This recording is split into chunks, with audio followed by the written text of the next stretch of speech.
สวัสดีครับมาพบกับครูวินจาก Win's Violin Studio นะครับวันนี้เป็นพาร์ทที่5ของการเล่นไวโอลินโดยที่ไม่ใช้ shoulder rest นะครับซึ่งเราจะมาคุยกันในหัวข้อของการ vibrato นะครับ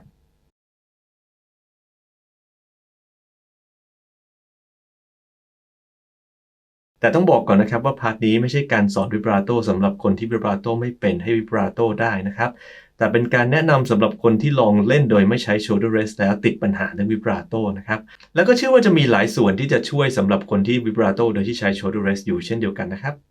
การที่จะให้วิบราโตมันลื่นไหลนะครับข้อสำคัญข้อหนึ่งก็คือว่าเราจะต้องเปิดฐานของนิ้วชี้ตรงนี้นะครับออกมาจากคอของไวโอลินก่อนที่จะวิบราโตนะครับไม่งั้นแล้วตรงเนี้ยมันจะถูไปกับคอของไวโอลินทำให้วิบราโตมันฝืดนะครับซึ่งข้อนี้ก็คือปัญหาหลักเลยนะครับที่ทำให้ผมวิบราโตไม่ได้เลยตอนที่ลองเอา shoulder rest ออกเป็นครั้งแรกนะครับเพราะเวลาไม่มี shoulder rest นะครับไวโอลินถูกตั้งบน2จุดบนร่างกายของเราก็คือตรงคอลลาโบนตรงนี้นะครับแล้วก็บนมือซ้ายของเรานะครับ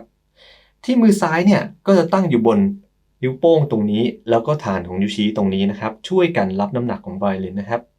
พอจะวิบราโตผมเลยทำไม่ได้นะครับเพราะเมื่อผมพยายามจะเปิดฐานของนิ้วชี้ออกมานะครับคอไวโอลินก็ตกลงมาที่ท้องนิ้วตรงนี้นะครับผมก็เลยวิบราโตไม่ได้ครับผมจะลองวิบราโตแบบที่มี shoulder rest ให้ดูก่อนนะครับเวลาที่เรามี shoulder rest นะครับเราสามารถปล่อยมือซ้ายลงแบบนี้ได้เลยนะครับ เพราะว่าคางของเราเป็นตัวที่คานน้ำหนักไม่ให้ไวโอลินมันตกนะครับไม่ได้เกี่ยวกับมือซ้ายเลยซึ่งทำให้หลายคนที่วิบราโตโดยที่ใช้ shoulder rest นะครับจะรู้สึกว่าเราต้องกดคางแรงขึ้นตอนที่กำลังวิบราโตอยู่นะครับคราวนี้ผมเอา shoulder rest ออกนะครับ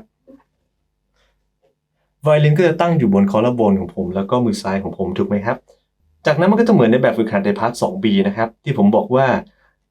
นิ้วโป้งแล้วก็ทางฐานของนิ้วชี้เนี่ยมันจะต้องช่วยกันซัพพอร์ตไวโอลินนะครับ ถ้าเราปล่อยนิ้วโป้งออกไวโอลินก็จะตกลงไปที่ท้องนิ้วตรงนี้นะครับเช่นเดียวกันถ้าเกิดเราปล่อยทางด้านฐานของนิ้วชี้ออกไวโอลินก็จะตกลงมาแบบนี้เหมือนกันนะครับพอเป็นแบบนี้ก็เลยทำให้เราวิบราโตไม่ได้นะครับต่อไปผมจะอธิบายวิธีการแก้ปัญหาในการวิบราโตสำหรับนักไวโอลินที่ไม่ได้ใช้ shoulder rest กันนะครับอย่างแรกก็คือ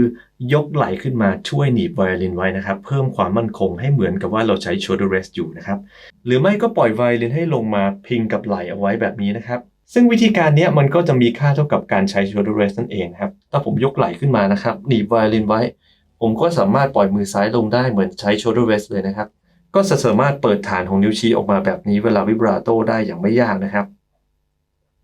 ซึ่งเรื่องนี้ผมเคยอธิบายไปแล้วในพาร์ทที่แล้วนะครับว่าถึงแม้ว่าจะทำแบบนี้แค่เฉพาะตอนวิบราโตหรือตอนชิฟก็ตามนะครับแต่มันก็มีโอกาสที่จะทำให้เกิดการบาดเจ็บได้ในอนาคตนะครับเพราะฉะนั้นวิธีนี้ผมจะไม่ค่อยแนะนำเท่าไหร่นะครับ แล้ววิธีที่2ก็คือไม่ยกไหล่นะครับซึ่งผมจะแบ่งเป็น2แบบนะครับซึ่งก็จะมีทั้งแบบที่ฐานของนิ้วชี้ตรงเนี้ยค่อนข้างจะอยู่กับที่นะครับแล้วก็วิบราโตเฉพาะนิ้วนะครับหรือบางคนเนี่ยอาจจะให้ฐานของนิ้วชี้เนี่ยขยับไปด้วยเลยนะครับส่วนข้อดีของการวิบราโตด้วยวิธีนี้นะครับอย่างแรกก็คือว่ามันง่ายแล้วก็นิ้วโป้งนิ้วชี้ก็ยังช่วยซัพพอร์ตไวโอลินเช่นเดิมเพราะฉะนั้นมันก็จะมั่นคงนะครับ และข้อดีอีกอย่างหนึ่งก็คือเราสามารถเปลี่ยนระหว่างโน้ตที่ไม่วิบราโตกับโน้ตที่วิบราโตกลับไปกลับมาได้อย่างรวดเร็วนะครับเดี๋ยวผมจะลองทำให้ดูนะครับ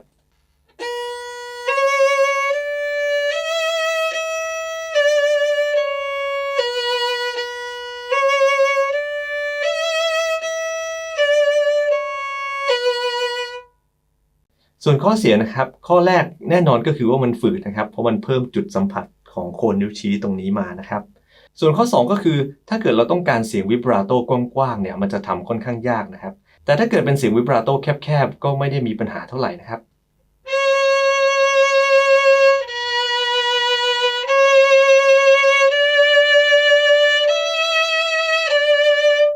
และอีกข้อหนึ่งก็คือเนื่องจากว่ามันฝืดนะครับเลยทำให้เราอาจจะต้องออกแรงเยอะแล้วก็เกร็งนะครับเพื่อที่จะได้วิบราโตที่ใหญ่และก็เร็วนะครับส่วนแบบที่2จะเป็นแบบที่ผมจะแนะนำนะครับนั่นก็คือเราจะไม่ยกไหล่เลยนะครับส่วนข้างซ้ายจากเดิมที่เราใช้นิ้วโป้งและฐานนิ้วชี้ช่วยกันซัพพอร์ตไวโอลินนะครับเราจะเปลี่ยนเป็นใช้นิ้วโป้งนิ้วเดียวนะครับคล้ายๆกับแบบฝึกหัดในพาร์ท 2B นะครับที่ผมให้ลองทำแบบนี้แล้วก็ยกขึ้นยกลงซ้ายขวาใช่ไหมครับเราก็จะทำแบบนี้แล้วก็วางนิ้วที่จะวิบราโตลงไปแล้วก็สามารถวิบราโตได้เลยนะครับ ต่อไปเราจะมาลองทดสอบกันดูนะครับว่าเราจะสามารถทำแบบที่ผมบอกได้ไหมนะครับเริ่มต้นก็คือเราเตรียมไวโอลินขึ้นมาก่อนนะครับไม่ใช้ shoulder rest นะครับจากนั้นเราใช้มือขวาช่วยจับไวโอลินไว้ก่อนนะครับปล่อยมือข้างซ้ายลงนะครับเสร็จแล้วเราจะเอานิ้วโป้งของเรานะครับมาลองไว้ด้านใต้คอไวโอลินตรงตำแหน่งตรงนี้นะครับตรงมุมที่คอของไวโอลินกับบอดี้ของไวโอลินมาบรรจบกันตรงนี้นะครับโดยที่เวลาที่เรายกแขนข้างซ้ายขึ้นมานะครับให้เราตั้งข้อศอกให้ตรงๆแบบนี้เลยนะครับและเอานิ้วโป้งนะครับวางรองไว้ด้านใต้แบบนี้นะครับคราวนี้เราจะลองยกคางของเราขึ้นครับไม่ได้ใช้คางช่วยนะครับตอนนี้ไวโอลินก็จะถูกตั้งอยู่บนคอลลาโบนของเราแล้วก็บนนิ้วโป้งของเราเรียบร้อยแล้วนะครับแบบนี้นะครับเราจะลองกดนิ้ว2ลงไปบนสายดีนะครับโดยที่ให้ข้อมือของเราเนี่ยยังตรงอยู่นะครับถ้าเกิดเรากดโน้ตที่สูงเกินไปข้อมือมันจะเริ่มไม่ตรงแบบนี้นะครับหรือว่าถ้าต่ำเกินไปข้อมือก็จะไม่ตรงเหมือนกันนะครับเอาโน้ตที่ทำให้ข้อมือเราตรงนะครับตัวอะไรก็ได้นะครับจากนั้นก็ลองวิบราโตดูครับ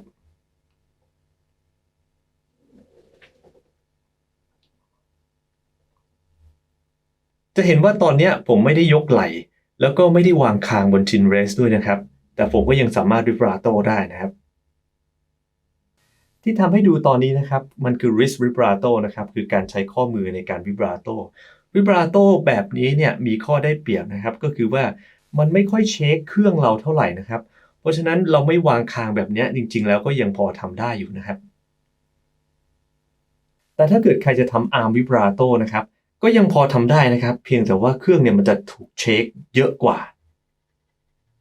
สังเกตดูที่ไวโอลินนะครับถ้าผมทำ arm vibrato เนี่ยมันจะเช็คเยอะกว่าหน่อยนะครับผมไม่ได้วางคางนะครับแต่ถ้า wrist vibrato ไม่ค่อยสั่นเท่าไหร่นะครับคราวนี้ถ้าเกิดเราวางคางช่วยเล็กน้อยนะครับมันก็จะยิ่งง่ายขึ้นไปอีกครับทั้ง wrist vibrato แล้วก็ arm vibrato ด้วยนะครับโดยที่อย่าวางคางลงไปแรงๆนะครับเราไม่ได้ต้องการบีบไวโอลินให้มันไม่ขยับเขยื้อนตอนที่เราวิบราโตนะครับถึงแม้ว่ามันจะขยับเขยื้อนตอนเราวิบราโตมันก็ไม่เป็นไรนะครับมันไม่ตกอยู่แล้วนะครับ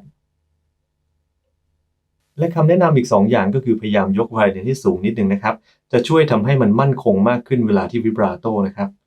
อีกข้อหนึ่งก็คือแขนซ้ายของเรานะครับพยายามตั้งข้อศอกเนี่ยให้มันตั้งตรงแบบนี้นะครับอย่าเอ็นข้อศอกไปทางซ้ายแบบนี้นะครับมันจะทำให้มันไม่มั่นคงนะครับคราวนี้ถ้าเกิดเราเล่นโน้ต position สูงหรือว่าสายต่ำๆนะครับเราก็จะต้องสวิงข้อศอกเราไปทางขวานะครับซึ่งนั่นไม่เป็นไรครับเวลาที่สวิงไปทางขวาแบบนี้นะครับบางคนอาจจะรู้สึกว่ามันง่ายกว่าตั้งตรงๆด้วยซ้ำนะครับพอมาถึงตอนนี้เชื่อว่าหลายคนเห็นความเป็นไปได้ที่เราจะวิบราโตได้โดยที่ไม่ได้ใช้ shoulder rest แล้วใช่ไหมครับแต่ก็น่าจะมีคำถามตัวใหญ่ๆนะครับว่าเมื่อกี้เนี่ยผมให้ลองเอานิ้วโป้งเนี่ยมาลองไว้ด้านใต้แบบนี้แล้วลองวิบราโตดูถูกไหมครับแต่ว่าเวลาที่เราเล่นจริงๆมันไม่ได้อยู่ท่านี้นี่นาแล้วเราจะเล่นได้ยังไงนะครับคราวนี้ผมจะอธิบายหลักการที่ผมทำให้ฟังนะครับโดยจะยกตัวอย่างขวดน้ำหอมขวดนี้เป็นคอของไวโอลินนะครับคราวนี้ลองมาดูใกล้ๆนะครับว่ามันเป็นไปได้ยังไงนะครับอย่างแรกก็คือว่านิ้วโป้งตรงนี้นะครับก่อนจากไปก็ฝากกดไลค์กดแชร์กด Subscribe ให้กับ Vince Violin Studio ด้วยนะครับแล้วเราพบกันในพาร์ทถัดไปนะครับสวัสดีครับ